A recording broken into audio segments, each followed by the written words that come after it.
Assalamualaikum warahmatullahi wabarakatuh.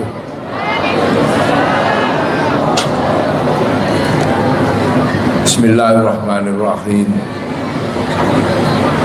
Bismillah, alhamdulillah, wassalatu wassalamu ala rasulillah Sayyidina Muhammad ibn Abdillah wa ala alihi wa ashabihi wa azwajihi wa dhurriyyatihi wa ahli baitihi man tabi'ahum bi ihsan ila yaumil qiyamah.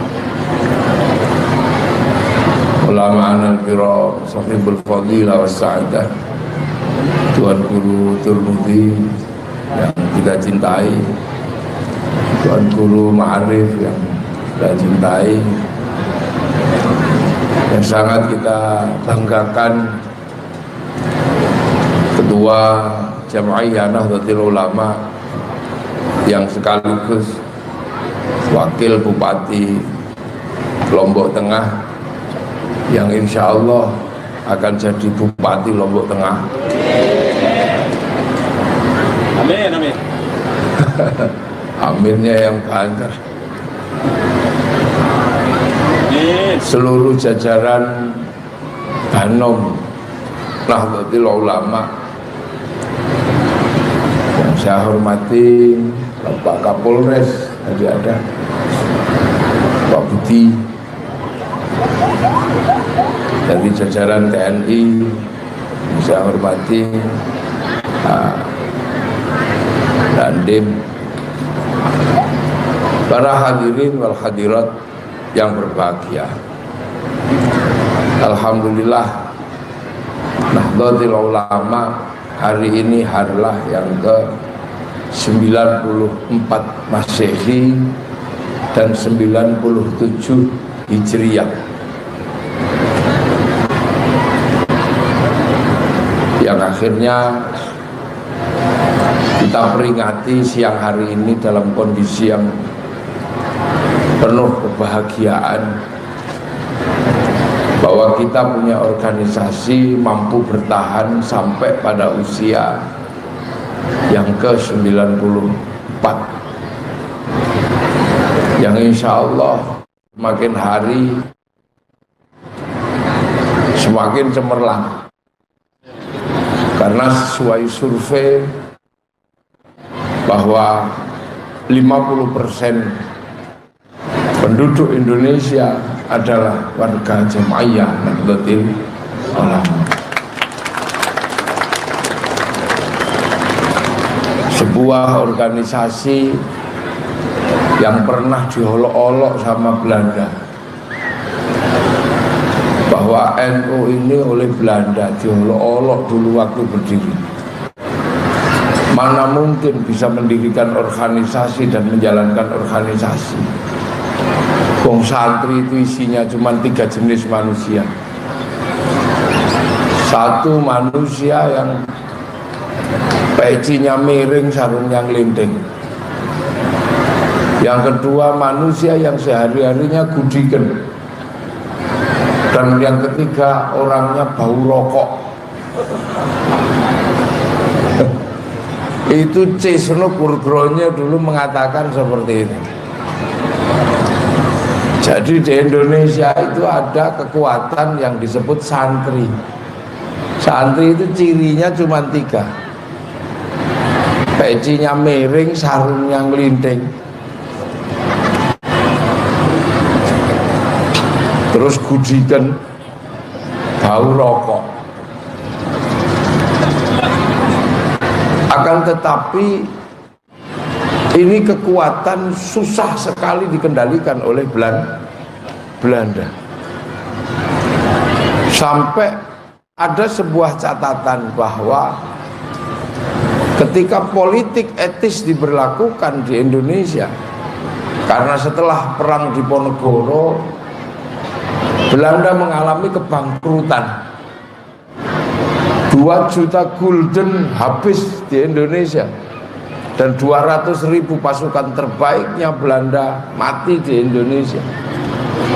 Maka kemudian diusulkan bagaimana kalau cara menjajah Indonesia ini dirubah dari cara perang ke cara penjajahan pengetahuan.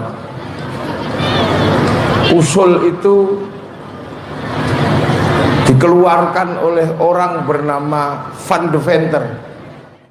Itu anggota Volkskrant. Volkskrant itu kalau sekarang DPR. Itu mengusulkan kepada Ratu Wilhelmina di Belanda agar orang Hindia Belanda tidak lagi dijajah dengan kekerasan, tapi dijajah dengan pengetahuan. Usul itu disepakati oleh Ratu Wilhelmina. Lahirlah yang namanya politik etis, di mana orang-orang Indonesia bisa sekolah. Akhirnya banyak sekali orang-orang di Hindia Belanda bersekolah ke Belanda, mengenyam kurikulum pendidikan Belanda. Tapi sangat berbanding terbalik dengan pola santri. Ternyata santri tidak menggunakan politik etis sebagai bagian dari pendidikan santri. Bahkan santri menolak disekolahkan oleh Belanda dengan satu semboyan yang sangat terkenal, man tashabbaha biqaumin fahuwa minhum. Jadi kalau sekarang ada orang sering bilang tasabbuh, menyerupai kaum, sebelum mereka mengatakan itu, santri sudah lebih dulu dan lebih berisiko karena berhadapan dengan Belanda. Kalau sekarang mengatakan man tashabbaha biqaumin, gak ada resikonya apa-apa. Ditempelkan di spanduk-spanduk, di poster-poster, gak ada resiko. Tapi waktu santri menyatakan man tashabbaha biqaumin fahuwa minhum, langsung berhadapan, hitung-hitung santri dan hitung-hitung Belanda, adu hitung tabrakan. Akhirnya Belanda marah kepada santri karena santri melawan dengan sesuatu yang tidak dibayangkan oleh Belanda. Apa yang dilakukan? Bukan semata-mata perlawanan fisik, tapi perlawanan simbolik dengan Belanda. Belanda pakai jas, santri pakai baju koko. Belanda pakai celana, santri pakai sarung. Belanda pakai sepatu, santri pakai sendal jepit. Kenapa? Karena gulden duitnya Belanda. Kalau menggunakan gulden untuk membayar pajak, maka sama dengan mengakui duitnya Belanda. Kalau mau bayar pajak ambil sapi, silahkan ambil sapi. Kalau mau pajak pakai kambing, silahkan pakai kambing. Tapi jangan paksa kami untuk ambil gulden untuk bayar pajak, sebab bagi kami gulden punya Belanda, menyerupai Belanda, sama dengan Belanda.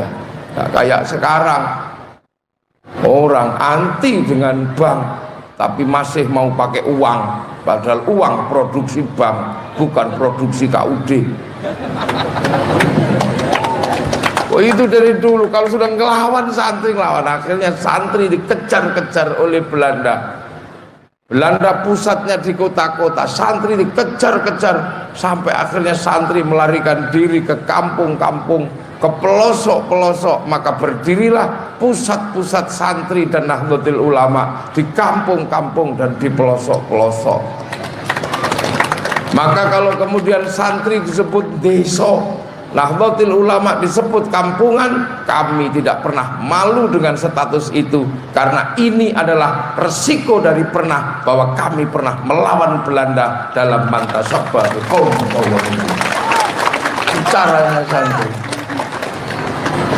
Kenapa santri begitu melawan sama Belanda? Karena Belanda mau menguasai teritori Sabang sampai Merauke. Karena Belanda menjajah, mau mengambil apapun yang ada di wilayah dari Sabang sampai Merauke.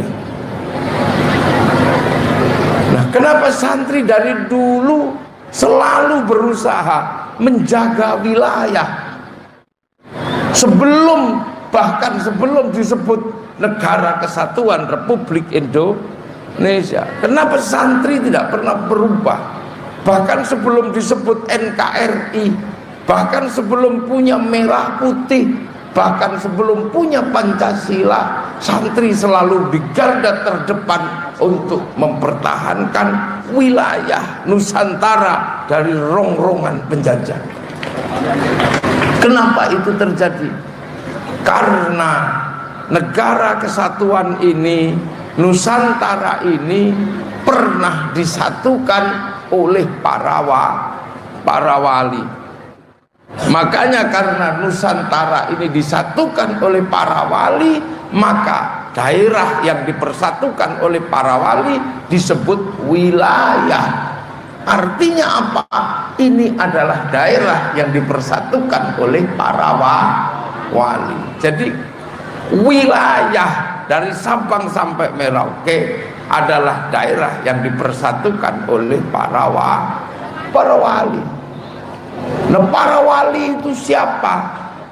Para wali adalah orang-orang yang membawa ajaran Rasulullah Muhammad Sallallahu Alaihi Wasallam ke kawasan Nusantara.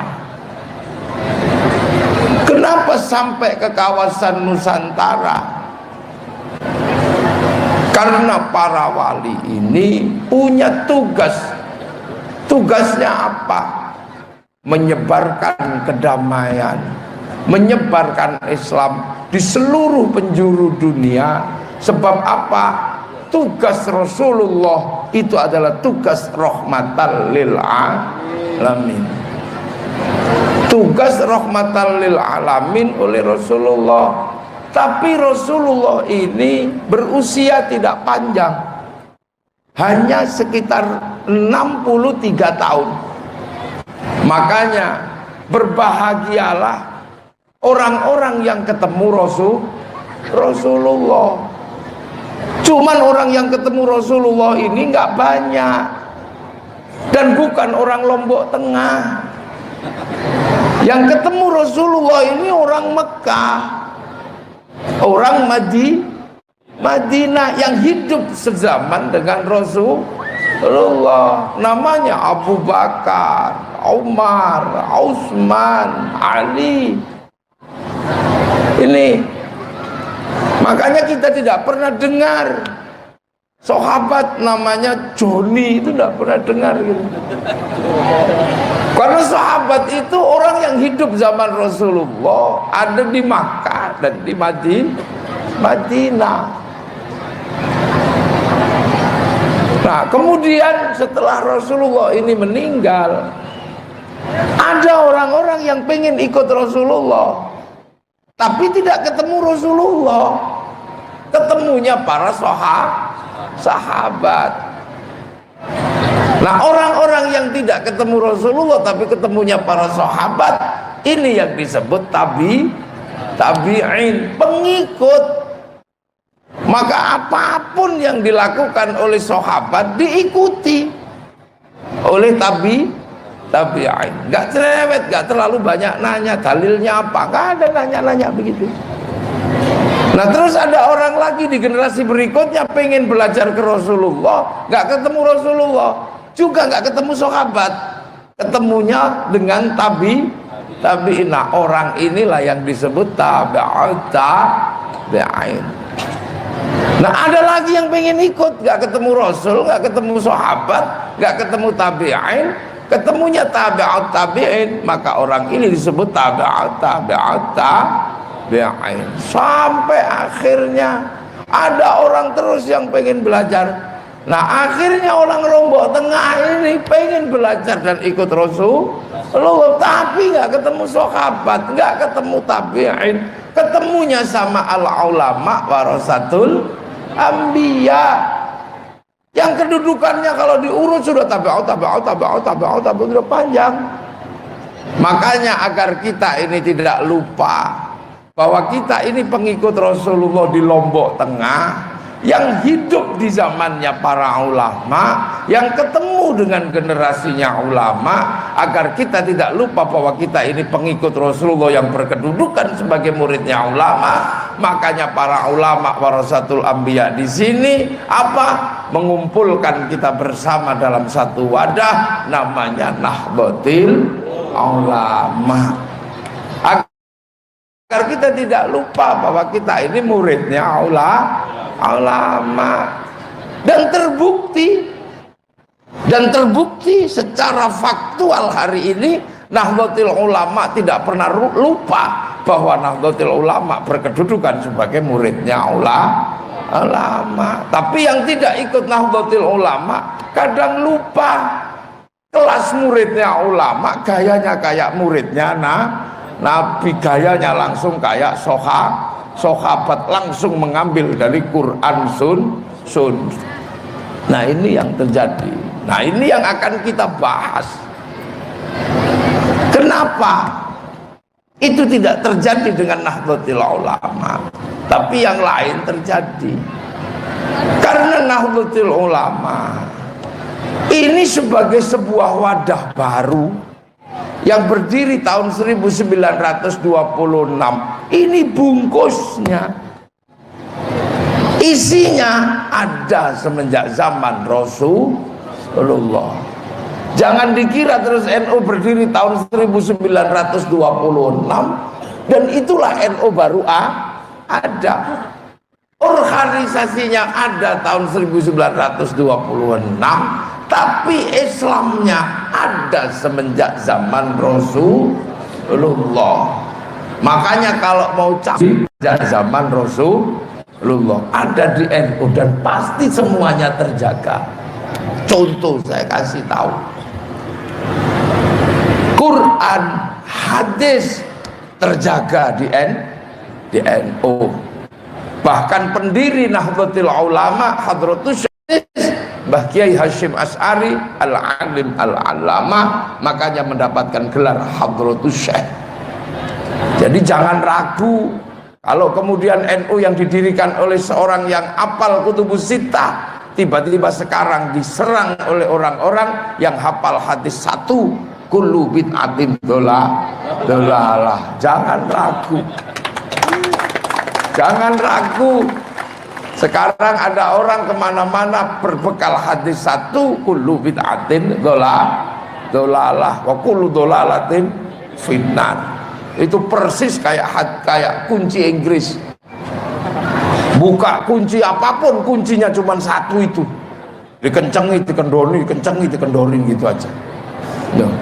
Jadi jangan ragu, dijaga. Kemudian Islam bergerak keluar dari Arab. Keluar dari Arab bergerak kemana? Ke Persia. Sebuah kawasan dengan peradaban yang sangat maju di Jazirah Arab. Persia itu sekarang kita kenal dengan daerah Iran dan Irak. Itu Persia.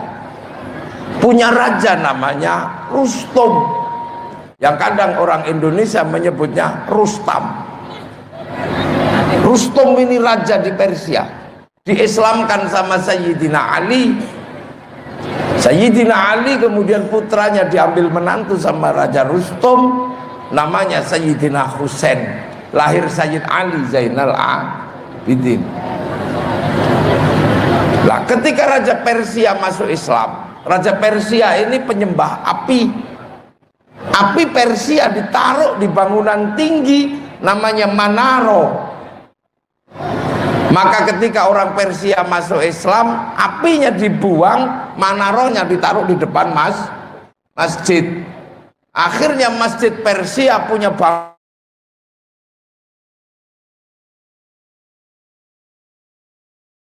tinggi. Akhirnya seluruh dunia Islam melihat Manaro di depan masjid kok bagus, maka semua kaum muslimin di seluruh dunia berlomba-lomba bikin Manaro, yang akhirnya sampai di Lombok Tengah bernama Menara. Itu dari Menara, Menara. Nah, itu. Dan itu masih dijaga sampai di sini. Itu di zaman Rasul tidak dikenal Manaro dari nah, dalam situasi yang demikian bergerak, tiba-tiba ada konflik politik. Konflik politik melahirkan peperangan antara Ahlul Bait sama satu faksi Bani Umayyah. Akhirnya terjadi peristiwa yang sangat sadis. Apa? Pada tanggal 10 Asyura terjadi perang dan terbunuh seluruh keluarga Rasulullah. Seluruh keluarga Rasulullah terbunuh. Cucu-cucu Rasulullah terbunuh. Maka kemudian oleh orang-orang Indonesia terutama, bulan Asyura selalu dikenal sebagai bulan duka. Makanya bulan Asyura di tempat saya disebut bulan Suro. Kalau di sini disebut bulan apa? Suro, sama saja. Makanya santri kalau mengenang bulan duka itu, maka biasanya di bulan itu santri tidak menikahkan anak, tidak menikahkan anak, tidak bikin pesta pora, bikin bubur merah putih, dan dilestarikan kegiatan di bulan Asyura dengan apa? Santunan anak yatim. Yang tradisi itu masih terjaga. Tadi disampaikan oleh Bapak Wakil Bupati yang insya Allah akan jadi bupati, bahwa di sini ada begitu kepedulian terhadap anak yatim. Satu, karena itu memang tanggung jawab. Yang kedua, agar kita selalu ingat bahwa kita menjadi muslim adalah karena barokahnya anak-anak yatim, cucu-cucunya Rasulullah. Kenapa? Karena dari terbunuhnya cucu Rasulullah tersisa satu, namanya Sayyid Ali Zainal Abidin. Sayyid Ali Zainal Abidin yang akhirnya kemudian menurunkan putra namanya Sayyid Bakir. Sayyid Bakir punya anak Sayyid Ja'far Shadiq. Sayyid Ja'far Shadiq itu situasinya udah sangat sulit di Jazirah Arab. Konflik politik luar biasa, ancaman pembunuhan setiap hari terjadi. Maka kemudian Sayyid Ja'far Shadiq melahirkan satu sholawat. Sholawat apa? Sholawat di mana pengen keluar dari jazirah itu, yang akhirnya sering kita lantunkan secara bersama-sama. Sholawat kepedihannya Sayyid Ja'far Shadiq. Allahumma sholli ala Sayyidina Muhammad wa ashlil zalimin bil zalimin wa akhrijna min bainihim salimin wa ala alihi wa sahbihi ajma'in. Itu masih ada di dalam tradisi santri Nahdlatul Ulama. Makanya santri tidak pernah lupa dengan masa lalu, dijaga. Yang Sayyid Ja'far Shadiq punya anak, ya, namanya Sayyid Ali Uraidi, menjauh dari jazirah itu, punya anak namanya Sayyid Muhammad. Diteruskan putranya Sayyid Isa, punya anak Sayyid Ahmad Al-Muhajir. Hijrahnya tambah jauh. Sayyid Muhajir punya anak Sayyid Ubaidillah. Teruskan putranya Sayyid Alwi, teruskan putranya Sayyid Muhammad, teruskan putranya Sayyid Alwi, teruskan putranya Sayyid Ali Soleh Qasam, teruskan putranya Sayyid Ahmad Sohib Merbat, teruskan putranya Sayyid Alawi Amil Faqih, teruskan putranya Sayyid Ahmad Jalaluddin, sudah Sayyid Abdul Malik sudah sampai Mongolia. Punya anak Sayyid Ahmad Jalaluddin sudah sampai Campa, sampai Kamboja. Punya anak Sayyid Muhammad sudah sampai Pasir. Dan punya anak Sayyid Jamaluddin Al-Husaini Al-Kabir udah masuk ke wilayah Nusantara yang dikenal dengan nama Syekh Jumadil Kubro. Yang dari sini ini kemudian ketemu dengan peradaban baru di Nusantara. Beliau kaget, bagaimana ketemu dengan sebuah jazirah yang isinya kecil-kecil, pesek-pesek. tapi punya kerajaan terkuat di Nusantara, namanya Singasari. Rajanya namanya Kertanegara, yang mampu mempersatukan kawasan Nusantara sampai wilayahnya di semenanjung Australia, sampai di daerah Madagaskar, bahkan sampai di sebagian Selandia Baru. Ini punya agama besar, yang agamanya lebih besar dari asalnya yang ada di India. Punya agama Hindu, peradabannya maju, punya kawasan di mana ada kitab sosial yang sangat terkenal, namanya Negara Kertagama. Ada namanya Sutasoma, orangnya sudah rukun, tidak lagi ribut. Bagaimana cara masuk ke kawasan seperti ini? Maka Sayyid Jamaluddin Al-Husaini Al-Kabir atau Syekh Jumadil Kubra hanya melakukan studi atas kawasan-kawasan Nusantara. Punya anak namanya Sayyid Ibrahim Asmoro, di Tuban sana. Sudah mulai paham dengan kawasan Nusantara, dan sudah mulai paham ketika punya putra namanya Raden Rohmat Sunan Ampel, yang salah satu muridnya ada namanya Datuk Ribanda, yang pernah bergeser ke daerah Lombok, baru mengajarkan Islam dengan sholat 3 waktu, ditinggal pergi ke Sulawesi, maka kemudian ada Islam betul-betul di kampung Sasak. Ini Sunan Ampel punya murid namanya Hatib Dahyan, bergeser ke daerah Kalimantan.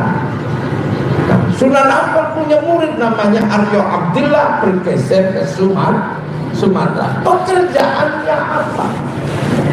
Apa yang dikerjakan? Satu yang dikerjakan adalah memasukkan bagaimana Islam bisa menjadi agama orang Nusantara melalui berbagai macam cara, tanpa adanya kekerasan, tanpa adanya pertumpahan darah. Ini pekerjaan yang luar biasa berat, dan itu hanya bisa dilakukan oleh para wali. Siapa para wali? Wali adalah orang-orang yang sudah tidak menyibukkan dengan urusan dunia. Artinya urusan dunia sudah tidak lagi disibukkan. Makanya kalau ada cerita Islam disebarkan oleh saudagar secara teori pengetahuan, itu tidak bisa diterima. Kenapa? Karena orang Hindu menyebut saudagar adalah orang sudra. Orang sudra itu nggak boleh ngomong agama. Yang boleh ngomong agama adalah Brahmana, orang yang sudah tidak urus dunia. Kasta di bawah Brahmana ada namanya kesatria, para raja. Itu juga nggak boleh ngomong agama, urusannya kerajaan. Di bawah kesatria ada kasta namanya Wesya, pegawai negeri, tentara, polisi. Di bawah itu ada sudra.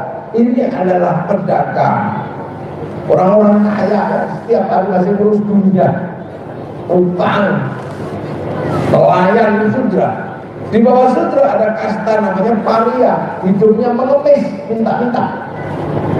Di bawah itu ada namanya kuca, copet, yang suka ngambil sedikit-sedikit dari punya orang, hobinya ngedek bansos.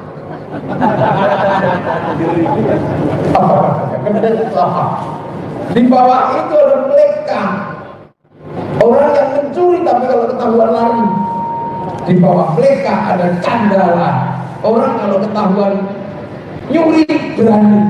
Nah, itu begal. Makanya orang saudagar gak bisa menyebarkan agama. Maka kemudian yang bisa berbicara agama adalah para wali. Para wali mulai berbicara agama, mulai dari budaya dimasukkan, Contoh, ini pakaian yang saya pakai ini. Dulu di sana jubah di Mekah sana disebut baju syar'i karena ini bajunya Rasulullah. Begitu sampai di Nusantara, baju ini nggak bisa dipakai untuk nanam padi. Maka baju syar'i dipotong sama para wali. Potongan syar'i disebut syar'un. Dan di Jawa orang nggak punya huruf ain, punyanya mogopotongo. Maka syar'un jadi sarung. Saruan jadi sarungan. Loh ya kalau dipakai sholat itu karena aurat laki-laki itu baina surah wa rukbah, antara pusar sama lutut, maka dilinting. Hasil lintingannya ada cantolannya. Maka santri kalau sholat biasa saja Allahu Akbar langsung cantol. Makanya takbirnya nggak ada yang ngoyo, ada Allah, nggak ada Allahu Akbar, soalnya langsung cantol. Nah yang nggak punya cantolan biasanya Allahu Akbar sampai segini karena khawatir orang. Nah, ini guyonan santri, jangan terlalu serius nanti dibully. Cara-cara itu dilakukan. Cara-cara budaya yang belum bisa diajari sholat 5 waktu, diajari sholat waktu-waktunya. Salah satunya adalah menghasilkan di sini Islam betul telur. Karena yang 2 belum diajarkan, kiainya sudah pergi. Bisa salah. Banyak yang belum bisa diajarkan Quran secara keseluruhan, diajarkan Quran 1 surat Yasin. Makanya santri punya pengencer namanya Yasinan. Kalau yang grosir pondok tahfidzul Quran, itu kelasnya grosir. Yang cuman bisa ngecer kulhu, bikinkan acara kecil namanya tahlilan. Nah yang namanya Bismillahirrahmanirrahim dibagi menjadi doa kalau ada orang sakit gigi Bismillahirrahmanirrahim. Nah di Jawa sana ibu-ibu mendapatkan bagian kecil biar mendapatkan Quran. Kalau dipanggil suaminya jawabannya nun. Kalau di sini apa? Nun juga. Nun. Ya, cara-cara ini ditempuh punya kekhasan masing-masing. Nah, yang lebih penting dari itu karena di sini basis teritorinya adalah teritori kerajaan, maka kemudian para wali ini membangun sebuah sistem kehidupan baru. Bagaimana Islam bisa masuk kalau tetap raja dan hamba? Dengan sistem kehidupan kerajaan, maka cara Islam susah untuk masuk. Maka dibuatkanlah satu sistem kehidupan yang ada di antara raja dan di antara hamba. Sistem itu dikenal dengan sistem hidup bersama dalam satu persekutuan dan persaudaraan. Sistem itu disebut musyarakah. Yang akhirnya kemudian sistem itu menghasilkan sistem baru di Nusantara yang sekarang dikenal dengan masyarakat. Sistem masyarakat adalah sistem hidup bersama melebur antara raja dan hamba. Nah, agar kehidupan raja dan kehidupan hamba ini tidak saling jomplang, tidak terjadi hubungan yang tidak seimbang, raja tidak mutlak kekuasaannya, hamba tidak mutlak kepatuhannya, tapi ada pola tanggung jawab antara raja dan hamba. Mulai dimasukkan sistem kehidupan seperti yang diajarkan Rasulullah, kullukum ra'in wa kullukum mas'ulun an ra'iyati. Maka kemudian muncul kehidupan baru yang disebut ra'iyah, yang sekarang dikenal dengan istilah rakyat. Ini adalah cara yang ditempuh untuk mempertemukan kehidupan raja dan kehidupan hamba. Lahirlah konsep hidup seperti yang diajarkan Rasulullah, namanya ra'iyah, yang diserap ke bangsa Indonesia menjadi rakyat. Dan satu-satunya bangsa muslim dunia yang sanggup mengambil kalimat ra'iyah untuk menyebut warga bangsanya hanya ulama Indonesia. Nah, kalau sudah kehidupan ra'iyah ini dimulai, maka harus ada yang dibicarakan secara baik-baik antar ra'iyah. Tidak ada yang mutlak keputusannya, tapi saling membicarakan nasib. Quran mengajarkan wasyawirhum fil amri. Maka pertemuan para ra'iyah apa? Dititipkan pada kalimat Allah wasyawirhum fil amri, maka lahirlah konsep baru namanya musyawarah. Setelah musyawarah, awas kalau musyawarah, kamu jangan menang-menangan sendiri. Harus saling berbagi. Konsep musyawarah yang saling berbagi, Al-Quran mengajarkan tafassahu fil majalis fafsahu yafsahillah, maka lahirlah orang musyawarah dalam satu ruang dengan konsep majelis. Nah, konsep ini disebarkan ke seluruh Indonesia, lahirlah wajah baru kehidupan yang digawangi oleh murid-murid para wali.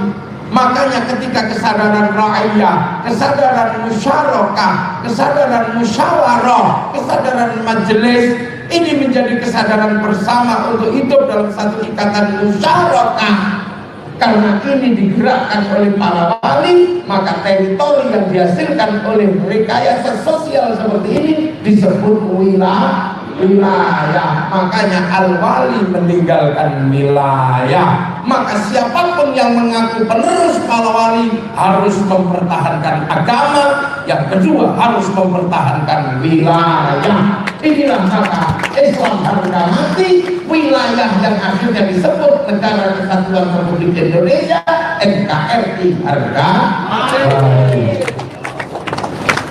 Makanya orang kalau nggak melihat ini kadang lupa, tidak mampu melihat basis teritori wilayah ini sebagai daerah muslim, sebagai daerah kaum muslimin. Mereka selalu mengatakan bahwa ini adalah kawasan yang tidak mengenal Islam, ini kawasan Tauhid. Tapi santri karena tidak pernah lupa dengan sejarahnya, maka santri tidak pernah melupakan ini ada tinggalan para wali. Makanya sebelum jadi Negara Kesatuan Republik Indonesia sekalipun, santri sudah terus menjaga, karena santri adalah penerus para wali. Sampai satu ketika Belanda datang, apa yang dilakukan? Melakukan politik namanya divide and impera, politik pecah belah. Kenapa harus politik pecah belah? Karena para ulama dan para wali selalu membuat apapun menjadi bagian menjadi pemersatu. Dan yang selalu dipakai untuk menjaga persatuan di negeri ini adalah wa'tasimu bihablillahi jami'an wa la tafarraqu. Berpeganglah kepada tali Allah dan jangan tercerai-berai. Makanya selalu kita mendapatkan pelajaran dari para wali, dari para ulama. Apapun perintah Allah pasti dijadikan sarana persatuan. Hablillah adalah jalan pemersatu. Berdoa. Apakah berdoa itu perintah? Perintah. Ud'uni astajib lakum. Maka karena doa itu perintah, maka doa dijadikan sarana pemersatu. Caranya apa? Doanya bareng. Lahirlah istighotsah, lahirlah torekoh yang selalu berdoa bersama. Bahkan setelah sholat pun doanya bareng. Kiainya berdoa, santrinya amin ya, amin. Kalau kepanjangan baru amin. Ini jadi alat pemersatu. Sholawat itu perintah. Ya ayyuhalladzina amanu shollu alaihi wa sallimu taslima. Karena sholawat itu perintah, maka di tangan para ulama sholawat menjadi alat pemersatu. Ibu-ibu punya persatuan sholawat Naria, sakampung dua kampung punya persatuan sholawat. yang kalau malam baca orang sealun-alun ada yang bawa bendera. Ditanya para ulama, sholawat mampu mempersatukan jiwa kaum muslimin. Selalu jadi alat pemersatu. Apapun, makan, perintah, kulu washrabu, makanlah dan minumlah. Maka makan pun bagi santri menjadi alat pemersatu. Pakai tumpeng dimakan bareng. Ayamnya tidak dipotong-potong tapi dijadikan satu, makan bareng. Baca Quran perintah, maka baca Quran menjadi sarana pemersatu. Lahirlah jihad satu, setelah itu 1000 hari bersatu, setelah itu setiap tahun bersatu dalam khol para ulama. Jadi dijaga dengan persatuan. Kenapa? Karena paham betul wilayah Nusantara adalah wilayah sejuta perbedaan suku terbesar di sini, perbedaan bangsa terbesar di sini, perbedaan agama semua ada di sini. Maka kalau sudah berbicara tentang wilayah, bikinlah situasi agar semua bisa bersatu dalam wilayah. Ziarah kubur, perintah tidak? Perintah.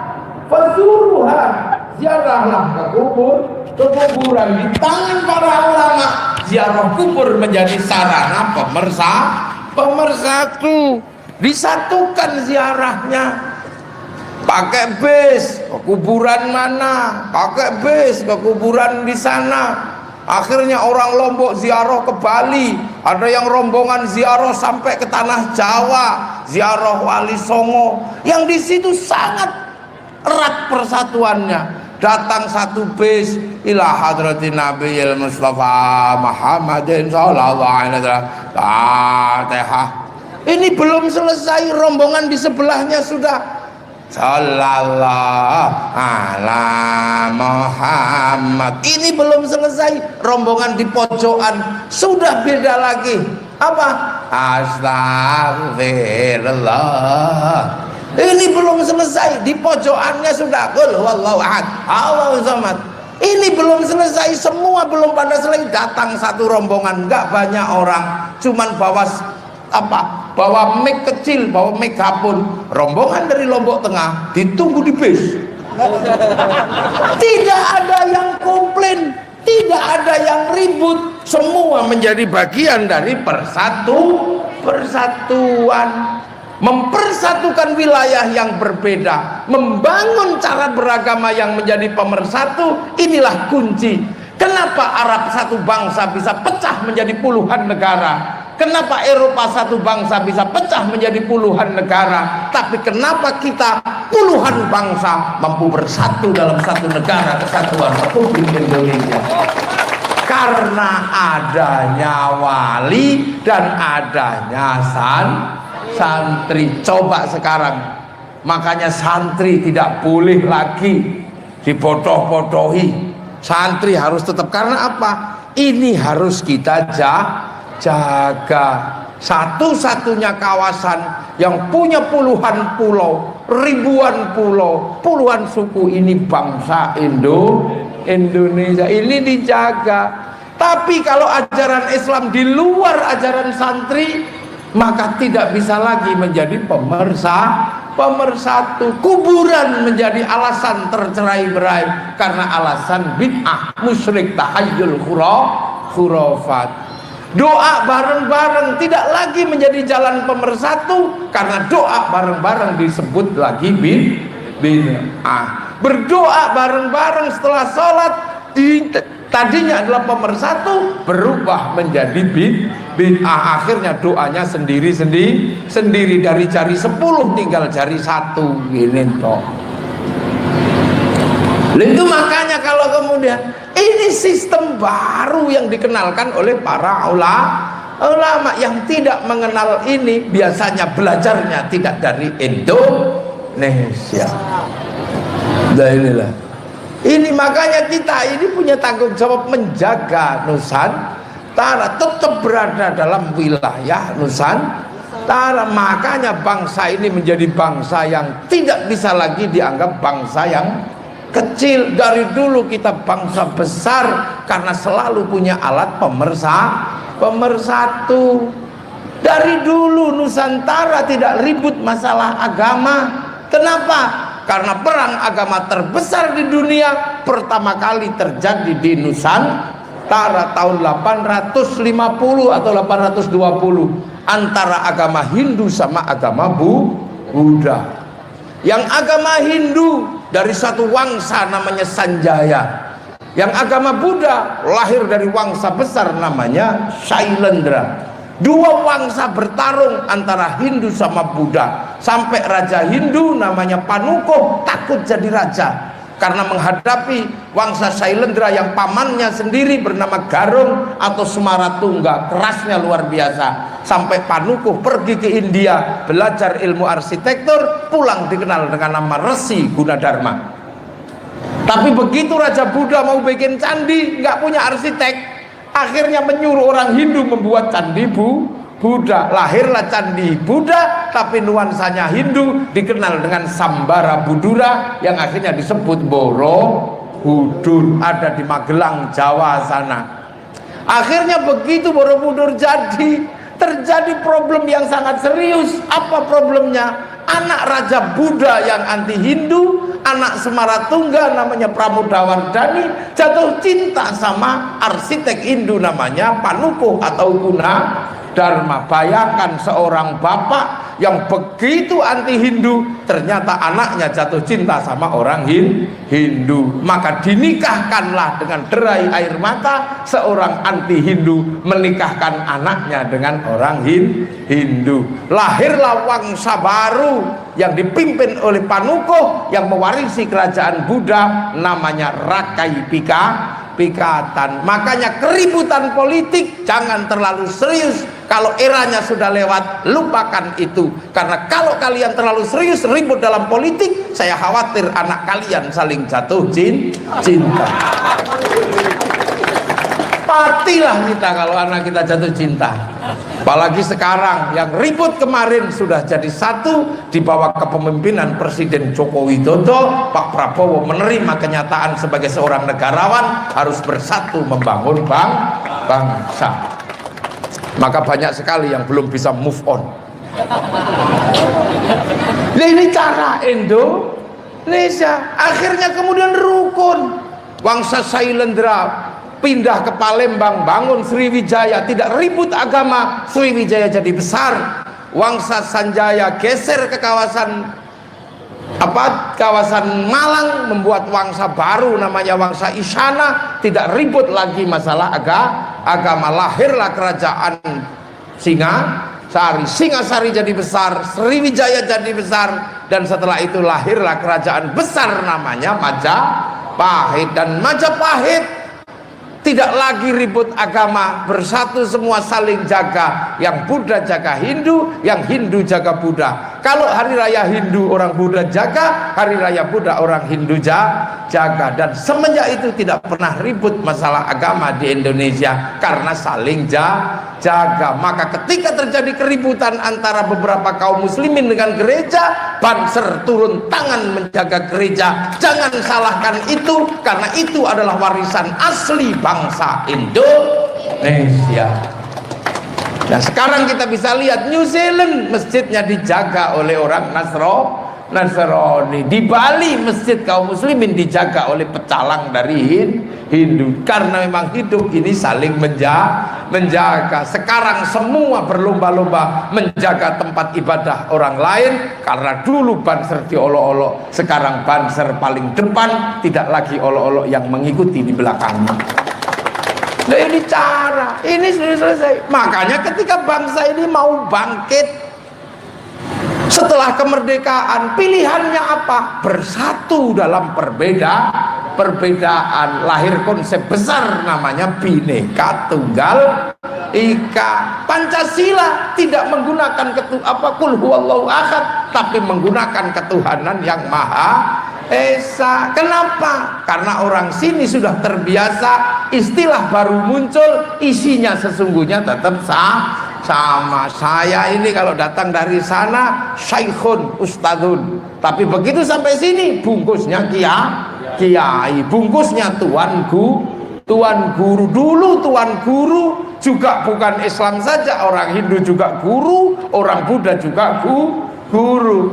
Bahkan kiai ada kebo, kiai selamat, tombak, kiai pleret. Tapi jangan kau sebut ulama adalah ular, jangan kau sebut ulama adalah kambing, karena ulama adalah manusia. Karena kalau kamu geser ulama ada kambing, itu hanya cara kamu nanti untuk olok-olok para ulama NU dengan olok-olok cara binatang.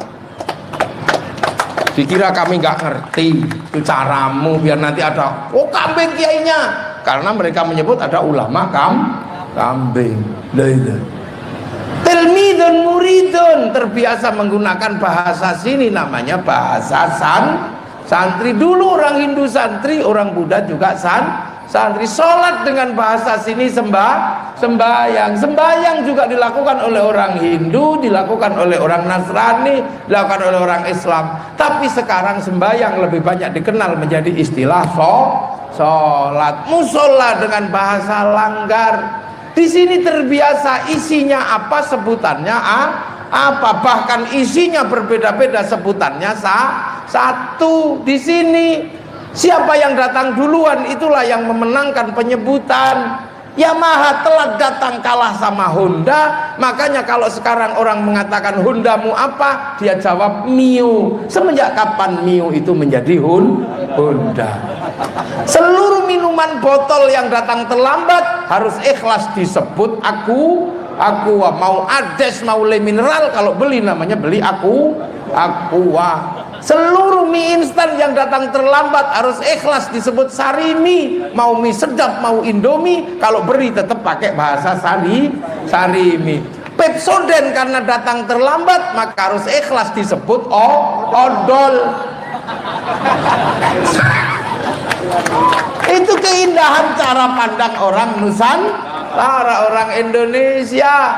Seluruh pompa air yang datang terlambat harus ikhlas disebut sanyo. Seluruh pembalut karena datang terlambat ikhlas disebut softtek.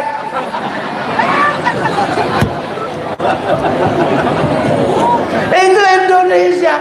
Jadi tidak usah heran, tidak usah menonjol-nonjolkan diri cara Indonesia. Makanya kalau bulan Lebaran jangan heran, penipu terbaik adalah ibu-ibu rumah tangga. Seluruh bungkusnya itu kongwan, isinya rengginang. Kalau bungkus jajannya kongwan, ada isinya jagung goreng, ada isinya rengginang. Ini cara bangsa Indonesia. Ini yang membuat bangsa kita tahan. Makanya pakai Pancasila yang mampu menjamin perbedaan agama, perbedaan suku, perbedaan bangsa. Makanya ketika Indonesia bangkit, kemudian kita mau berkiblat kemana ini Indonesia? Apakah kita mau berkiblat ke Belanda? Ternyata pujangga-pujangga Nusantara, pujangga Balai Pustaka dengan sederhana, jangan berkiblat ke Belanda, tapi caranya halus, nulis sebuah naskah sastra, kasih judul Tenggelamnya Kapal Van der Wijk. Sultan Takdir Ali Syahbana menulis Siti Nurbaya. Betapa indahnya cara pandang bangsa Indonesia, tidak ribut seperti sekarang, halus. Dan santri selalu berada di belakang itu. Begitu Indonesia merdeka, Belanda datang mau merebut kemerdekaan Indonesia, santri tidak pantang mundur, santri tetap maju. Yang lain sudah mundur, maka santri-santri di basis berdirinya NU di Jawa Timur, di Surabaya, mengambil alih perang melawan sekutu, iskariman aumud syahidan. Dan satu-satunya panglima sekutu terbunuh di Surabaya Siapa pelakunya? Adalah resolusi jihadnya Kiai Hasyim Asy'ari. Maka negara tidak pernah melupakan itu, bahwa 10 November tidak pernah ada kalau tidak ada resolusi jihad tanggal 22 Oktober. Maka meledak 10 November diperingati dengan Hari Santri, tapi asal usulnya yang 22 Oktober sebagai resolusi jihad diberikan kepada santri sebagai Hari Santri Nusantara. Nggak bisa, ini cara santri ini. Makanya jangan heran yang dulunya di kampung-kampung sekarang ada orang-orang yang tidak lagi paham bangsanya. Santri kembali masuk ke tengah-tengah percaturan politik Indonesia. Santri mengambil alih percaturan di kota-kota. Maka jangan salahkan, dari desa santri akan kembali ke kota. Nanti kalau bangsa ini tenang, kembali lagi ke desa-desa, ajar santri di pesantrennya masing-masing.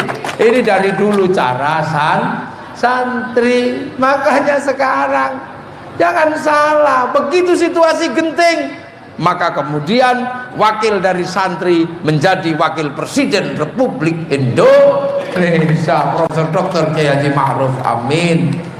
Loh, ini kan cara santri. Santri itu kalau udah situasi tenang, mundur, ngapain juga ngopeni santri lagi di kampung-kampung. Tapi kalau situasi genting, santri ke tengah-tengah. Lah ini kan yang terjadi. Lah ini makanya, nah, situasi ke depan ini situasi apa? Situasi yang sangat menuntut memahami bangsa. Karena apa? Ini zaman milenial. Zaman milenial tidak terbayang 20 tahun yang lalu, tidak terbayang 30 tahun yang lalu. 20 tahun yang lalu tidak terbayang masa ini, di mana antar anak bangsa bisa ketemu setiap hari, ketemu tiap detik, bahkan di dalam kamar bisa ketemu antar anak bangsa. Kenapa? Karena kita punya alat baru namanya smartphone. Ini dunia baru, ini new world. Ini dunia anyar. Orang Lombok dulu pengen lihat Afrika, mesti nunggu flora dan fauna. Seharian ditunggu yang keluar Pak Harmoko, sehari ditunggu yang keluar Pak Murdiono. Sekarang tidak harus menunggu berapa lama. Mau cari Afrika, tinggal ketik di sini, kucing Afrika keluar, tengu Afrika keluar, mau iseng bokong India keluar. Dulu orang Lombok kalau berjalan tengah malam bikin obor, cari baterai, bikin sentolop. Sekarang ada di sini. Dulu mendengarkan sandiwara radio dibawa kemana-mana, ada di sini. Dulu pengen tahu informasi baca Quran, ada di sini. TV di sini, telepon di sini. Ini dunia baru yang dibayangkan oleh kita tidak pernah terjadi, tapi Allah sudah kasih rambu-rambu. Wa ja'alnakum syu'uban wa qabaila lita'arafu. Pada satu titik kalian yang berbeda-beda bangsa, berbeda-beda suku harus saling mengenal. Dan hari inilah terjadi, dan itu hanya terjadi di umatnya Rasulullah. Umat Nabi Ibrahim masih seputaran Mesir dan Filistin. Umat Nabi Nuh baru daerah tertentu. Umat Nabi Musa, umat Nabi Isa baru seputaran Timur Tengah. Tapi umat Nabi Muhammad menjelajah ke seluruh bumi dalam wujud berbeda bangsa dan berbeda suku. Ini umat Rasulullah, dan ketemu semua hari ini. Umat Rasulullah ketemu setiap hari dengan orang Yahudi, orang Islam setiap hari ketemu dengan orang Nasrani, dan nggak bisa lagi pisah dalam kehidupan sehari-hari. Hanya masjid yang memisahkan kita. Sana di gereja, kita di masjid. Urusan kecantikan kita tidak bisa pisah dengan mereka, karena perempuan muslim kalau pengen cantik, bedaknya dari Perancis, bukan lagi bedak Lombok Tengah. Karena bedak Lombok Tengah beras ditumbuk bisa belonteng semua. Kaum muslimin terpisah antara masjid dan gereja dan sinagog. Tapi kalau pergi haji ke Masjidil Haram, kaum muslimin mesti bertemu dengan berurusan bersama orang Yahudi untuk urusan naik pesawat. Karena yang bisa bikin pesawat adalah orang Yahudi. Kalau Yahudi mati semua, kita pergi haji berenang kembali. Ini dunia baru, nggak bisa. Kita bisa makan nasi, sana bisa makan babi. Kita bisa makan sapi, sana bisa makan anjing. Tapi kita tidak pernah berpisah. Mau beli anjing, mau beli sapi, semuanya pakai uang keluaran bank. Dan bank terbesar di dunia dikendalikan oleh bank devisa New York, punyanya Rothschild Rockefeller yang ngontrol di daerah Wall Street Amerika. Gak bisa pergi haji, gak bisa lagi pisah dengan bank, karena pilot gak mau lagi terima uang 40 juta sebagai ONA. Kita mau baca Quran, bertemu dengan orang-orang lain, karena Quran sebelum dicetak, percetakan Quran utang bank dulu, baru nanti setelah dibeli negara dibagi ke masyarakat. Banser kelihatan banser, polisi kelihatan polisi. Kenapa? Karena ada tulisan banser, ada tulisan polisi. Yang membuat mereka punya tulisan karena Cina menghasilkan mesin bordir mereknya Butterfly. Tanpa merek Butterfly, tanpa mesin bordir, tak tertulis banser dan polisi. Ini kehidupan baru yang sebelumnya tidak pernah terjadi. Sampean pengen anaknya jarang beli kondomnya ke Korea. Nggak bisa kita ini hari ini terus hidup sendiri-sendiri seperti dulu, sok-sokan gitu. Makanya kita agar tetap aman dan terkendali, kehidupan ini dijamin oleh bangsa dan negara. Kenapa? Batas milenial apa saja tak ada batasnya. Kamu boleh seperti orang Amerika bikin rambut seperti rambut mohawk, silahkan. Kalian bisa berwajah seperti wajah Korea yang putih kempling-kempling, rambut miring, silahkan. Tidak lagi mengatakan aku cinta padamu, tapi I love you, silahkan. Kita nggak lagi makan nasi makan ayam betutu, tapi kita makan McD, silahkan. Kamu bisa menjadi seperti Amerika, kalian bisa menjadi seperti Eropa, tapi batas terakhir kaum milenial adalah apa? Batas bangsa. Karena apa? Setiap kita pergi kemanapun, ketika mau melintasi bangsa dan negara orang, kita pasti ditanya pasportmu mana. Pasport adalah identitas bangsa, maka jaga kebangsaan ini, kebanggaan kepada bangsa ini yang ditinggalkan oleh para wali, yang disebut wilayah, yang dinamakan Negara Kesatuan Republik Indonesia. Mari kita jaga apa? NKRI harga mati. Karena nggak ada jaminan agama yang baik, manusia yang baik, tidak terjamin keamanannya, dia akan menjadi sesuatu yang buruk. Surya manusianya baik, agamanya baik, tapi ketika tidak terjamin keamanannya, dua-duanya tidak berjalan. Tapi kita agamanya terjaga, manusianya terjaga, karena bangsanya terjaga. Dan bangsa ini adalah prototip dunia, berbeda-beda tetapi tetap satu jua. Maka waspada, kebangsaan harus kita jaga. Makanya kita punya slogan besar, hubbul waqon minal iman. Nah itu caranya kita jaga. Amerika bangsanya pernah kalah dengan Vietnam, nggak boleh malu anak bangsanya, bikinkan film Rambo 1-6. Amerika nggak boleh malu ketika bangsanya kalah dengan Saddam Hussein, bikinkan film Hot Shot 1-2. Ketika gagal dengan Usama bin Laden, dia bikinkan film 12 Strong. Ketika Amerika ditekan spiritualnya oleh Cina, dia bikin American Shaolin, American Kung Fu. Ketika ditekan secara spiritual oleh Jepang, dia bikin American Ninja, dia bikin American Samurai. Bahkan samurai terakhir dari Amerika namanya Tom Cruise dalam sebuah film The Last Samurai. Ini bangsa nggak boleh malu. Jepang tidak boleh malu, pernah terjadi pembantaian rezim Tokugawa terhadap restorasi Meiji. Agar itu tidak terulang, maka anak bangsanya dikenalkan dengan film sejarah yang sangat mudah dipahami, Samurai X, dengan tokohnya Rory Kenshin atau Shikenji Himura. Bangsa Malaysia tidak bisa lagi menjadi bagian dari kerusuhan teror, maka dikembalikanlah anak bangsa Malaysia, serahkan kembali kepada Si Upin dan Si Ipin. Bangsa Malaysia tidak boleh lupa Si Upin dan Si Ipin, bahwa yang bangun Malaysia ada ras dari India. Agar dia tidak lupa Si Upin dan Si Ipin, maka dikenalkan dengan tokoh kecil namanya Jarjit. Agar anak-anak Malaysia, si Upin dan si Ipin tidak lupa ada anak-anak Cina di Malaysia, maka dikenalkan dengan tokoh kecil namanya Mei Mei. Agar tidak lupa dengan anak-anak Indonesia di Malaysia, maka dikenalkan dengan tokoh kecil namanya Susanti. Itulah cara bangsa-bangsa yang lain mengajarkan kebangsaan, karena warna baru dunia ditentukan oleh warna bangsa.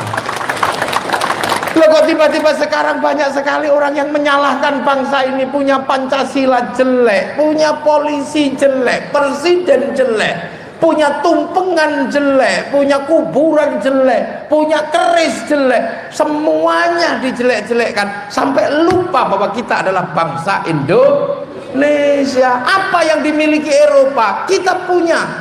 Eropa punya kisah cinta Romeo dan Juliet, Cina punya kisah cinta sampai Engtai, Arab punya kisah cinta yang namanya Kais dan Laila, kami punya kisah cinta Ande-Ande Lumut. Kalau di Lombok apa? Mandalika. Orang Lombok punya kisah cinta Mandalika. Orang Eropa punya kisah ibu tiri yang kejam namanya Cinderella. Kita punya kisah ibu tiri yang kejam, bawang putih, bawang merah. Orang Eropa punya orang kuat namanya Samson, kita punya orang kuat namanya Bantung Bondowoso. Di sini apa namanya? Hah? Gajah Mada. Gajah Mada. Apalagi? Wah, pokoknya banyak, semua punya. Sana punya yang namanya kisah binatang bisa ngomong namanya kura-kura ninja. Kita punya kantil nyuri timun. Apa yang kita tidak punya? Semua kita miliki. Ya, apa yang nggak punya? Orang Arab punya alat musik namanya terbang, terbuat dari kayu dan kulit. Orang Eropa punya alat musik namanya gitar, terbuat dari kayu dan tali. Tapi bangsa Nusantara punya alat musik namanya gamelan, terbuat dari logam. Hanya bangsa yang menguasai ilmu pertambangan yang maju dan penguasaan metalurgi yang mapan mampu membuat alat musik dari logam. Ini yang kadang kita lupa. Karena apa? Kita ini selalu dikasih mimpi bahwa bangsa lain bangsa terbaik. Pertemuan terakhir antar bangsa yang membahas krisis dunia terjadi di Jerman. Bahwa dunia dalam waktu 20 tahun lagi akan mengalami krisis besar. Krisis pertama, krisis air. Krisis kedua adalah krisis makanan. Krisis ketiga, krisis energi. Tapi 3 krisis dunia itu tidak akan pernah menyentuh Indonesia. Jadi ini pertemuan di Jerman. Krisis air, Indonesia paling aman karena Indonesia gudangnya air. Ayo, krisis makanan, Indonesia gudangnya makanan. Orang Cina kalau krisis makanan, dia makan gandum. Dia tidak punya produksi gandum karena hari ini ada 1,5 miliar penduduk yang harus dikasih makan. Begitu diembargo sama negeri penanam gandum, dia akan habis menjadi sebuah negara akan ada kelaparan. Kenapa? Karena dia tidak punya gandum. Makanya kalau punya gandum, orang Cina dilebur gandumnya, diperpanjang namanya mie, dimakan pakai sumpit, pakai mangkok kecil. Soalnya kalau dicawuk pakai tangan cepet habis. Orang Arab makanannya roti terbuat dari gandum. Kalau diembargo sama negara yang menghasilkan gandum, maka apakah Arab akan kehilangan gandum? Amerika tidak punya bawangnya dari Bombay, India. Kalau kemudian diembargo sama orang India, orang Amerika tidak lagi merasakan bawang. Tapi jangan tanya urusan makanan bagi bangsa Indonesia. Apapun ada, bahkan batang pohon pisang bisa dijadikan sayur sama orang Lombok.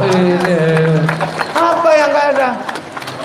Kenapa Afrika yang daerahnya begitu luas kekurangan makanan? Karena binatangnya belum bisa disingkirkan oleh orang Afrika. Nanam padi dimakan sama burung pipit, habis. Karena burung pipit Afrika jumlahnya jutaan, akhirnya diimpor ke Indonesia. Satu burung harganya 10 juta, namanya blackstrut. Orang Afrika nanam jagung, dimakan sama burung betet, habis. Karena burung betet Afrika gede nih seperti mentok, namanya burung makhau.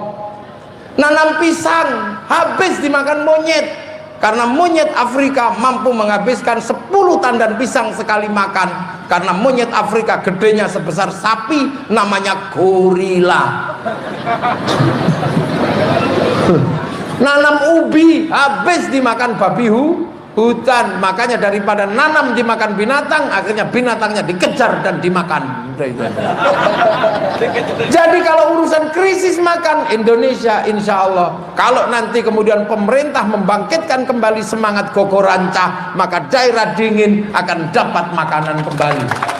Itu Indonesia. Krisis energi, Indonesia tidak akan pernah krisis. Ketika berbicara energi angin, Indonesia punya pesisir terpanjang di dunia. Angin ada di setiap pesisir Nusantara. Berbicara tentang energi matahari, kita punya matahari terpanjang di dunia, karena satu-satunya negara yang punya 3 waktu adalah Indonesia. Kalau berbicara tentang gas bumi, kita ini pemilik gas bumi terbanyak di dunia, karena kita adalah lingkar cincin api, gunung berapi di sini ada Rinjani. Kalau berbicara energi minyak, kita punya gudang minyak di laut-laut Nusantara. Jadi 3 krisis global yang akan terjadi di semua negara, tapi Indonesia insya Allah tidak akan terjadi. Dengan satu syarat, jaga kebersamaan bangsa. Ziarah ke makam sana, ziarah ke makam sini, ceritakan sejarah masa lalu bangsa besar di Nusantara. Akhirnya orang Lombok karena ziarah ke Bali mencintai daerah Bali. Akhirnya orang Lombok yang berziarah ke Surabaya mencintai Surabaya karena di sana ada makamnya Sunan Ampel. Orang-orang di Jawa berziarah ke makam-makam di daerah Sumbawa, di daerah sini, di daerah Lombok, akan mencintai daerah Lombok. Cara saling mencintai karena berziarah ke makam-makam para leluhur, inilah yang akan membangun konsep hubbul watan minal iman. Makanya tidak ada santri menjadi teroris di Indonesia. Jangan pernah membayangkan ada santri Nahdlatul Ulama menjadi teroris di Indonesia.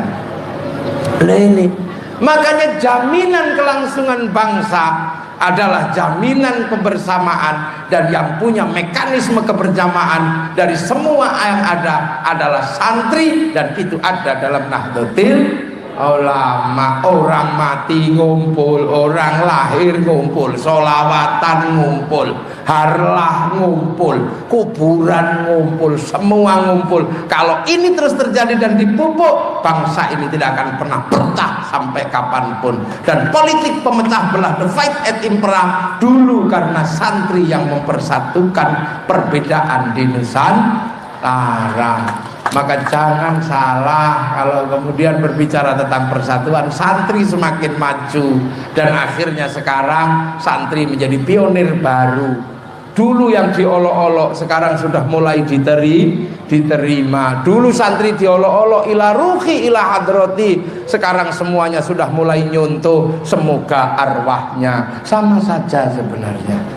Dulu santri punya ingkung ayam 1 diolok-olok, sekarang mereka juga sudah mau terima, tapi ayamnya dipotong-potong. Dulu tidak mau menerima tumpeng, sekarang terima nasi kotak. Sama aja. Dulu ruqyah dulu suwuk nggak mau, sekarang mau ruqyah. Dulu mengatakan bahwa alat musik dalam sholawatan adalah bid'ah, sekarang mau tapi menggunakan mulut, namanya nasyid, dum. Akhirnya santri hanya selalu tersenyum karena ada orang mengatakan mari kembali kepada Quran dan Sunnah. Santri dengan tersenyum menjawab, kamu yang harus kembali karena kamu pernah pergi, sementara kami tidak pernah kemana-mana. Kami masih seperti yang dulu. Kami masih seperti yang dulu. Sholawatan ya masih seperti yang dulu. Zikir masih seperti yang yang dulu. Kesadaran ini adalah kesadaran masa depan yang akan menjamin apa? Kelangsungan hidup berbangsa dan bernegara. Agama akan aman, manusia akan aman kalau terjamin keamanan bangsa dan negara. Urusan bagaimana membuat umat menjadi baik menjadi urusan kiai, tapi bagaimana bangsa menjadi baik, negara menjadi baik, urusan pemerintah, urusan bupati, urusan wakil bupati, urusan polisi. Maka bupati, polisi berjihad untuk menjaga keamanan bangsa, kita berjihad untuk menjaga agama bangsa dan negara. Inilah yang disebut pertemuan yang baik antara umarok sama ulama. Syukur ulamanya jadi umarok. Jadi tidak salah kalau orang Lombok Tengah punya harapan ketua NU menjadi bupati ke depan yang ada di Lombok Tengah. Itu bukan sesuatu yang mengada-ada. Dan NU tidak pernah kemudian apa, oh ini gak boleh, biasa. NU dari dulu menjaga bangsa dan menjaga bangsa hari ini dengan undang-undang. Karena kemaslahatan bisa dikeluarkan oleh undang-undang. Undang-undang hanya bisa dibuat oleh Dewan Perwakilan Rakyat. Dewan Perwakilan Rakyat hanya bisa dimelakukan oleh orang yang punya partai politik. Maka kemaslahatan umat lewat undang-undang harus dilalui lewat parlemen, harus dilalui lewat partai politik. Maka kedudukan ma'ala yatimul wajib illa bi fahuwa wajib. Maka kemudian Nahdlatul Ulama tidak pernah alergi dengan partai politik, tidak pernah alergi dengan pemerintah, tidak pernah alergi dengan polisi, karena semua itu adalah bagian dari alat untuk menjaga keamanan bangsa dan negara.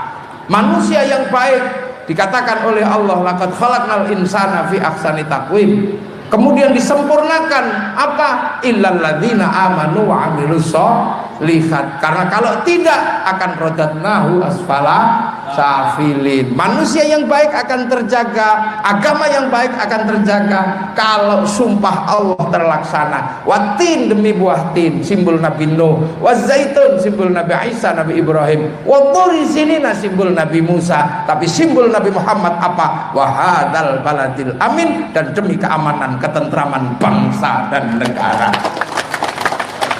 Maka jangan mengaku umat Rasulullah kalau gak mampu menjamin keamanan bangsa dan negara. Amma ba'du. Loh, ini baru mukaddimah. Saya belum mulai ngaji.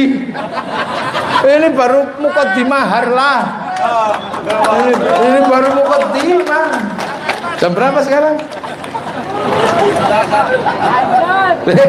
Saya dikejar pesawat. Jadi NU itu di situ, makanya disebut Nahdlatul Ulama, agar orang yang hidup di eranya ulama tidak lupa diri. Karena sekarang begitu banyak orang lupa diri, hidup di zamannya ulama, tapi perasaan hidup di zamannya Nabi. Akhirnya banyak yang konslet ini karena itu. Iya, ini eranya nuklir, kembali berkuda dan memanah. Eranya farmasi, kembali minum kencing ini jangan mundurnya terus. Ini eranya ulama. Tapi NU karena dikasih nama Nahdlatul Ulama tidak pernah lupa kesadaran sebagai muridnya ulama. Kita ikut Kiai Haji Turmudi, kita ikut Kiai Haji Ma'arif, semuanya ikut Kiai Hasyim Asy'ari. Kiai Hasyim Asy'ari ittiba sama Kiai Asy'ari, mondok di tempat Kiai Soleh, mondok di tempat Kiai Khalil. Kiai Hasyim Asy'ari mendapatkan warisan ilmu dari bapaknya namanya Kiai Asy'ari. Kiai Asy'ari diwarisi ilmu oleh gurunya namanya Kiai Khairan. Kiai Khairan diwarisi Kiai Abdul Wahid. Kiai Abdul Wahid diwarisi Kiai Abdul Halim. Kiai Abdul Halim diwarisi Kiai Sufyan, diwarisi sama Kiai Jabbar, diwarisi Kiai Abdul Rahman Lasam, diwarisi sama Mbah Cokrojoyo Sunan Geseng, diwarisi sama Sunan jaga, diwarisi Sunan Bonang, diwarisi Sunan Ampel, diwarisi Mbah Ibrahim Asmoro Kondi, mendapat warisan ilmu dari Syekh Jumatil Kubra, diwarisi ilmu Sayyid Muhammad, diwarisi ilmu Sayyid Ahmad Jalaluddin, diwarisi ilmu Sayyid Abdul Malik, diwarisi ilmu Sayyid Alawi Amil Faqih, diwarisi ilmu Sayyid Ahmad Sokib Mirbat, diwarisi ilmu Sayyid Ali Khalid Qasam, diwarisi ilmu Sayyid Alwi, diwarisi ilmu Sayyid Muhammad, diwarisi ilmu Sayyid Alwi, diwarisi ilmu Sayyid Abaidillah, diwarisi ilmu Sayyid Ahmad Al-Muhajir, diwarisi ilmu Sayyid Isa, diwarisi ilmu Sayyid Muhammad, diwarisi ilmu Sayyid Ali Uraidi, diwarisi ilmu Sayyid Ja'far Shadiq, diwarisi ilmu Sayyid Muhammad Baqir, diwarisi ilmu Sayyid Ali Zainal Abidin, diwarisi ilmu Sayyidina Hasan Husain, diwarisi ilmu Sayyidina Ali. Lah ini yang diwarisi langsung Rasulullah Muhammad sallallahu alaihi wasallam. Jadi kalau berbicara al-ulama warasatul anbiya, kita adalah bagian dari murid para ulama, pewaris para nabi. Yang lain nggak ada pewarisnya karena langsung Quran sunnah. Makanya ibarat listrik kita tidak punya, tapi kita nyambung dari kabel sana pakai trafo, kabel sana pakai trafo, masuk rumah pakai meteran. Untuk apa? Menjamin agar tidak meletus. Tapi karena kadang kita lupa diri, tahu kabel besar ada setrumnya, TV kita tancapkan di kabel besar itu, bukannya dapat siaran malah TV ini meledos, kebakaran. Nah itu loh, maka hidup tanpa madhab, hidup tanpa manhaj, insya Allah Nahdlatul Ulama terjaga. Dan hari ini kita membuktikan pada dunia, cari apapun carilah ke NU, karena yang lalu dijaga, yang depan akan ambil al-muhafadzatu 'alal qadimi shalih wal akhdhu bil jadidil aslah. Arab tinggal fikih, kehilangan tasawuf dan kehilangan kalam. Afrika tinggal tasawuf, kehilangan fikih, kehilangan kalam. Eropa tinggal kalam, kehilangan fikih, kehilangan tasawuf. Yang masih utuh ada di Indonesia, fikih, tasawuf, kalam, dan itu ada dalam Nahdlatul Ulama. Maka jangan heran masa depan dunia akan datang ke Indonesia, dan Indonesia adalah Nahdlatul Ulama. Tokoh-tokoh tasawuf dunia sudah datang ke Habib Lutfi, tokoh-tokoh Islam dunia sudah datang, Kiai Said Akil Sirot, semua sudah datang ke sini. Makanya alhamdulillah sekarang istirahat tidak ada yang datang karena takut corona. Nah, ini libur sebentar nggak apa-apa lah, wong istirahat. Mekah juga tidak boleh untuk haji, karena semua akan mengakui. Kenapa dunia paling khawatir dengan Mekah? Semua sekarang tahu bahwa Mekah adalah tempat bertemunya orang seluruh dunia. Makanya Mekah ini dicegah oleh Amerika, dicegah oleh negara-negara yang lain agar jangan sampai ada orang bertemu di pusat itu. Kalau kena satu corona akan cepat penyebarannya ke seluruh dunia. Ini simbol dunia. Tidak ada negara dengan pertemuan seluruh manusia terbesar dunia, hanya ada di Ka'bah, di Baitullah, di inna awwala baiti wudi'a lin-nasi lalladzi bi Bakkah mubarakah wa hudal lil amin. Kita punya segalanya. Fa insyaallah bangsa ini akan aman, fa insyaallah bangsa ini akan selamat dengan satu catatan, Nahdlatul Ulama selalu menjadi garda terdepan menjaga bangsa dan negara. Al-Fatihah. Shiratal ladzina an'amta 'alaihim ghairil maghdubi 'alaihim waladdallin. Amin. Bismillahirrahmanirrahim. Alhamdulillahirabbil alamin. Hamdan na'imin hamdan syakirin hamdan yuwafi ni'amahu kafi'u mazidah. Ya Rabbana lakal hamdu kama yanbaghi li jalali wajhikal karim wa 'azimi sultanik. Allahumma aftah alaina futuhal arifin bi hikmatika wa ansur alaina rahmatak wa dhakkirna wa nasina ya jalal ikram. Berdoa ya Allah, syafaat rasulika ya Allah, wa bihaqqi rabbana askantu min dzurriyyati biwatin ghairi rizqin 'inda baitikal muharram. Rabbana liyuqimus salata waj'alna afidatan minan nasi tahwi ilaihim warzuqhum minats thamarati la'allahum yashkurun ij'al auladana dzurriyyatina salamidana alil ilmi alil khair alibadamu kamsun qiyamah bidurul iman wa ya abaina ummahatina masyayikhina wa jadati wa jaddati jami'il muassis Nahdlatul Ulama wal jamaah Indonesia wal jamaah masyayikh Lombok Tengah. Allahumma ighfir lahum warhamhum wa'afihim wa'anhum. Allahumma la tahrimna ajrahum wa la taftinna ba'dahum waghfir lana wa lahum. Allahumma ij'al qabrahum rawdatan min riyadil jinan. Allahumma atir rahmatan wa khuratan jamil qubur. La ilaha illallah Muhammadur Rasulullah bi haqqi rasul ma'in irji'i ila rabbika radiyatan mardiyah fadkhuli fi ibadi wa adkhuli jannata rabbana atina fid dunya hasanah wa fil akhirati hasanah wa qina adzaban nar. Sallallahu alaihi sayyidina Muhammadin walhamdulillahi rabbil alamin. Al-Fatihah. Ghairil maghdubi alaihim waladdallin. Amin. Saya pesan sebelum saya akhiri, ibu-ibu terutama jangan lupa bacakan Fatihah anaknya satu anak 41 kali Fatihah tiap malam. Kalau punya anak 10 berarti 10 kali Fatihah kali 41.